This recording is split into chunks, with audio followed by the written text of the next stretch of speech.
Stock market కమ్యూనిటీస్లో leap year crashes అనే ఒక థియరీ నడుస్తుంది. మీరు చూసే ఉంటారు కదా, ప్రతి లీప్ ఇయర్లో ఏదో ఒక ప్రాబ్లం వల్ల ఒక నెల 2 నెలల్లో మార్కెట్ క్రాష్ అయిన సందర్భాలు అయితే మనం చాలా చూసాం. ఇది ఏదో మిమ్మల్ని భయపడడానికో లేకపోతే జాగ్రత్తగా ఉండండి అని చెప్పడానికి అయితే చేసింది కాదు. 1992 ఇది ఒక లీప్ ఇయర్.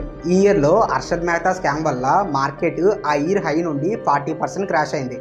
మళ్ళీ అదే ఇయర్లో రికవర్ అయింది అనుకోండి, అది వేరే విషయం. తరువాత 2000 లీప్ ఇయర్లో .com బబుల్ వల్ల 21% మార్కెట్ క్రాష్ అయింది. అండ్ 2008 గ్లోబల్ ఫైనాన్షియల్ క్రైసిస్ వల్ల మోర్ దెన్ 50% మార్కెట్ అయితే క్రాష్ అయిపోయింది. తరువాత 2016 ఇది కూడా లీప్ ఇయరే. ఈ ఇయర్లో డిమానిటైజేషన్స్ అండ్ యూఎస్ ఎలక్షన్స్ వల్ల కొంచెం ఫాలో అయింది. ఇంకా 2020 కోవిడ్ క్రాష్, ఇది మీ అందరికీ తెలిసిందే కదా. సింగిల్ డేలో 12.71% మార్కెట్ అయితే ఫాలో అయింది సెన్సెక్స్. అండ్ ఫైనల్లీ 2024 ఇది కూడా లీప్ ఇయరే. మరి ఈ ఇయర్లో మార్కెట్ ఏమైనా క్రాష్ అయ్యే ఛాన్స్ ఉందా? మీరేమనుకుంటున్నారు? ఇన్ కేస్ హిస్టరీ మళ్ళీ రిపీట్ అయ్యి మార్కెట్లో మళ్ళీ క్రాష్ వస్తే ఈ రీజన్స్లో ఏ రీజన్ వల్ల రావచ్చో కామెంట్ చేయండి.